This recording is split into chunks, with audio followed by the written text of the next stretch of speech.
رحمۃ اللہ علیہ کو میرے روبرو پیش کرو تاکہ میں ان کو قتل کر دوں۔ وزیر نے عرض کیا کہ کیا دنیا کو خیر آباد کہہ کر جو شخص عدلت نشین ہو گیا اس کو قتل کرنا ناقرین مسلط نہیں؟ لیکن خلیفہ نے غضبناک ہو کر کہا کہ میرے حکم کی تعمیل تم پر ضروری ہے۔ چنانچہ مجبوراً جب وزیر امام جعفر صادق رحمۃ اللہ علیہ کو لینے چلا گیا تو منصور نے غلاموں کو ہدایت کر دی کہ جس وقت میں اپنے سر سے تاج اتاروں تم فی الفور امام جعفر صادق رحمۃ اللہ علیہ کو قتل کر دینا۔ لیکن جب آپ تشریف لائے تو آپ کی عظمت و جلال نے خلیفہ کو اس درجہ متاثر کیا کہ وہ بے قرار ہو کر آپ کے استقبال کے لیے کھڑا ہو گیا اور نہ صرف آپ کو صدر مقام پر بٹھایا بلکہ خود بھی مؤدبانہ آپ کے سامنے بیٹھ کر آپ کی حاجات و ضروریات کے متعلق دریافت کرنے لگا۔ آپ نے فرمایا کہ میری سب سے اہم حاجت و ضرورت یہ ہے کہ آئندہ پھر کبھی مجھے دربار میں طلب نہ کیا جائے تاکہ میری عبادت و ریاضت میں خلل واقع نہ ہو۔ چنانچہ منصور نے وعدہ کر کے عزت و احترام کے ساتھ آپ کو رخصت کیا، لیکن آپ کے دبدبے کا اس پر ایسا اثر ہوا کہ لرزہ براندام ہو کر مکمل 3 شب و روز بے ہوش رہا، لیکن بعض روایات میں ہے کہ 3 نمازوں کے قضا ہونے کی حد تک غشی طاری رہی۔ بہرحال خلیفہ کی یہ حالت دیکھ کر وزیر اور غلام حیران ہو گئے، اور جب خلیفہ سے اس کا حال دریافت کیا تو اس نے بتایا کہ جس وقت امام جعفر صادق رحمۃ اللہ علیہ میرے پاس تشریف لائے تو ان کے ساتھ اتنا بڑا اسدہ تھا جو اپنے جبڑوں کے درمیان پورے چبوترے کو گھیرے میں لے سکتا تھا، اور وہ اپنی زبان میں مجھ سے کہہ رہا تھا اگر تو نے ذرا سی گستاخی کی تو تجھ کو چبوترے سمیت نگل جاؤں گا۔ چنانچہ اس کی دہشت مجھ پر طاری ہو گئی اور میں نے آپ سے معافی طلب کر لی۔ نجات عمل پر موقوف ہے، نصب پر نہیں۔ ایک مرتبہ حضرت داؤد طائی رحمۃ اللہ نے حاضر خدمت ہو کر امام جعفر صادق رحمۃ اللہ علیہ سے عرض کیا کہ آپ چونکہ اہل بیت میں سے ہیں اس لیے مجھ کو کوئی نصیحت فرمائیں، لیکن آپ خاموش رہے، اور جب دوبارہ داؤد طائی رحمۃ اللہ علیہ نے کہا کہ اہل بیت ہونے کے اعتبار سے اللہ تعالیٰ نے آپ کو جو فضیلت بخشی ہے اس لحاظ سے نصیحت کرنا آپ کے لیے ضروری ہے، یہ سن کر آپ نے فرمایا کہ مجھے یہی تو خوف لگا ہوا ہے کہ قیامت کے دن میرے جد اعلیٰ ہاتھ پکڑ کر یہ سوال نہ کر بیٹھیں کہ تو نے خود میرا انتباہ کیوں نہیں کیا، کیونکہ نجات کا تعلق نسب سے نہیں بلکہ اعمال صالحہ پر موقوف ہے۔ یہ سن کر داؤد طائی کو بہت عبرت ہوئی اور اللہ تعالیٰ سے عرض کیا کہ جب اہل بیت پر خوف کا غلبہ یہ عالم ہے تو میں کس گنتی میں آتا ہوں اور کس چیز پر فخر کر سکتا ہوں۔ ظاہر مخلوق کے لیے اور باطن خالق کے لیے۔ ظاہر مخلوق کے لیے اور باطن خالق کے لیے۔ ایک دفعہ آپ کو بیش بحال لباس میں دیکھ کر کسی نے اعتراض کیا کہ اتنا قیمتی لباس اہل بیت کے لیے مناسب نہیں، تو آپ نے اس کا ہاتھ پکڑ کر جب اپنی آستین پر پھیرا تو اس کو آپ کا لباس ٹاٹ سے بھی زیادہ کھدرا محسوس ہوا۔ اس وقت آپ نے فرمایا یعنی مخلوق کی نگاہوں میں تو یہ عمدہ لباس ہے لیکن حق کے لیے یہی کھدرا ہے۔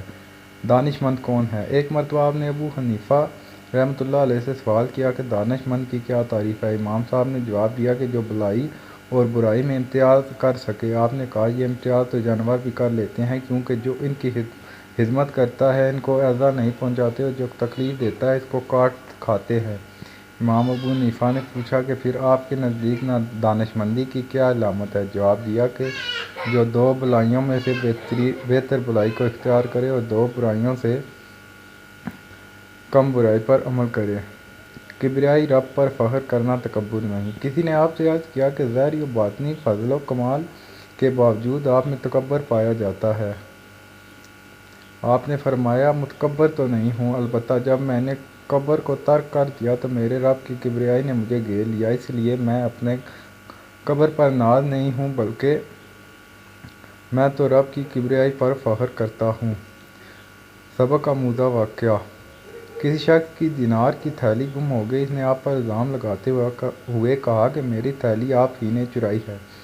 حضرت جعفر رحمۃ اللہ علیہ نے اس سے سوال کیا کہ اس میں کتنی رقم تھی؟ اس نے کہا 2000 دینار۔ چنانچہ گھر لے جا کر آپ نے اس کو 2000 دینار دے دیے، اور بعد میں جب اس کی کھوئی ہوئی تھیلی کسی دوسری جگہ سے مل گئی تو اس نے پورا واقعہ بیان کر کے معافی چاہتے ہوئے آپ سے رقم واپس لینے کی درخواست کی، لیکن آپ نے فرمایا ہم کسی کو دے کر واپس نہیں لیتے۔ پھر جب لوگوں سے اس کو آپ کا اسم گرامی معلوم ہوا تو اس نے بے حد ندامت کا اظہار کیا۔ حق کے رفاقت۔ ایک مرتبہ آپ تنہا اللہ جل شانہ کا ورد کرتے ہوئے کہیں جا رہے تھے کہ راستے میں ایک اور شخص اللہ جل شانہ کا ذکر کرتے ہوئے آپ کے ساتھ شامل ہو گیا۔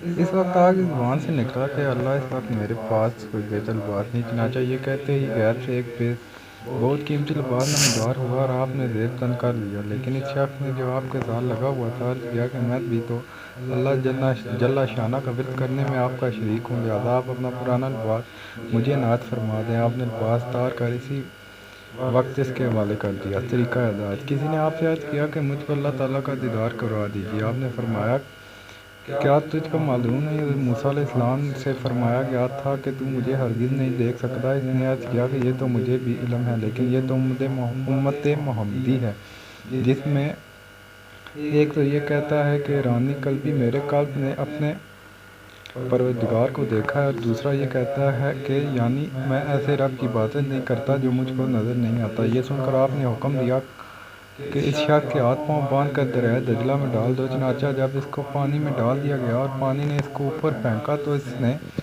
حضرت سے بہت فریاد کی، لیکن آپ نے پانی کو حکم دیا کہ اس کو خوب اچھی طرح اوپر نیچے غوطے دے کر، اور جب کئی مرتبہ پانی نے غوطے دیے اور وہ لب مرگ ہو گیا تو اللہ تعالیٰ سے معافی کا طالب ہوا۔ اس وقت حضرت نے اس کو پانی سے باہر نکلوایا اور خواص درست ہونے کے بعد دریافت فرمایا کہ اب تو نے اللہ تعالیٰ کو دیکھ لیا۔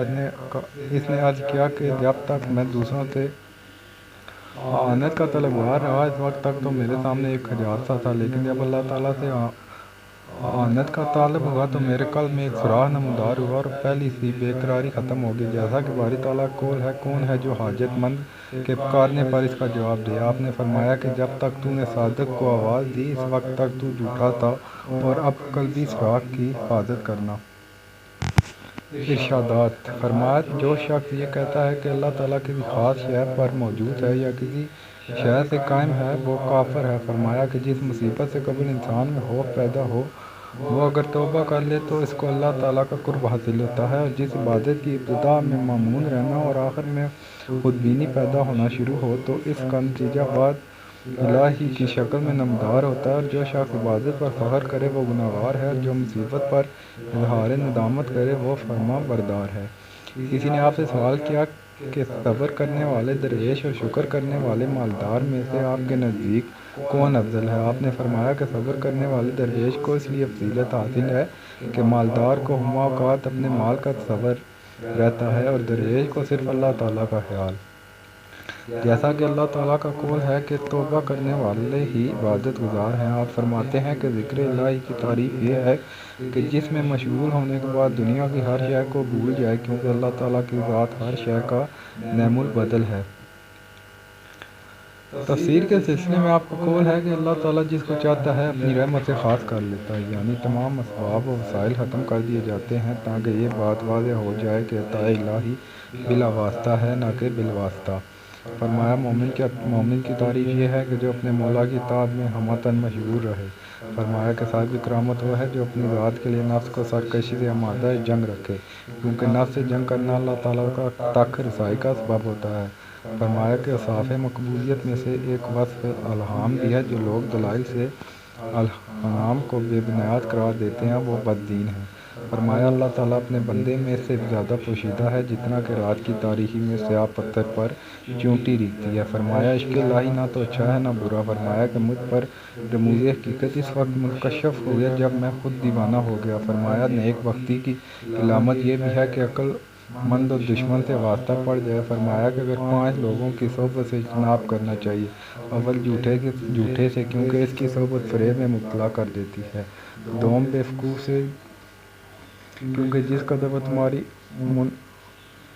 منفعت چاہے گا اسی قدر نقصان پہنچے گا، سوم کنجوس سے کیونکہ اس کی صحبت سے بہترین وقت رائے گاہ ہو جاتا ہے، چارم بزدل سے کیونکہ یہ وقت پڑھنے پر ساتھ چھوڑ دیتا ہے، پنجم فاسق سے کیونکہ ایک مالک کے طمع میں کنارہ کش ہو کر مصیبت میں مبتلا کر دیتا ہے۔ فرمایا کہ اللہ تعالیٰ نے دنیا میں فردوس و جہنم کا نمونہ پیش کر دیا کیونکہ آسائش جنت ہے اور تکلیف جہنم، اور جنت کا صرف وہی حقدار ہے جو اپنے تمام امور اللہ تعالیٰ کے سپرد کر دے، اور دوزخ اس کا مقصد ہے جو اپنے امور نفس سے سرکش کے حوالے کر دے۔ فرمایا اگر دشمن کی صحبت سے اولیاء کرام کو در پہنچ سکتا تو فرعون سے آسیہ کو پہنچتا، اور اگر اولیاء کی صحبت سے دشمن کے لیے فائدہ مند ہوتی تو سب سے پہلے حضرت نوح اور حضرت ازواج کو فائدہ پہنچتا، لیکن قبر و سچ کے سوا اور کچھ بھی نہیں۔ دوستو یہ تھی ہماری آج کی ویڈیو۔ امید کرتا ہوں آپ سب کو پسند آئی ہوگی۔ اگر ویڈیو پسند آئی ہے تو چینل کو سبسکرائب کر لیں اور ساتھ میں بیل آئیکن کو بھی پریس کر لیں تاکہ آنے والی تمام ویڈیوز آپ تک پہنچی رہیں۔ اسی کے ساتھ میں آپ سے چاہوں گا اجازت۔ تذکرہ اولیاء اللہ کی ایپیسوڈ نمبر 4 کے ساتھ آپ کی خدمت میں دوبارہ حاضر ہوں گے۔ تب تک کے لیے اللہ حافظ۔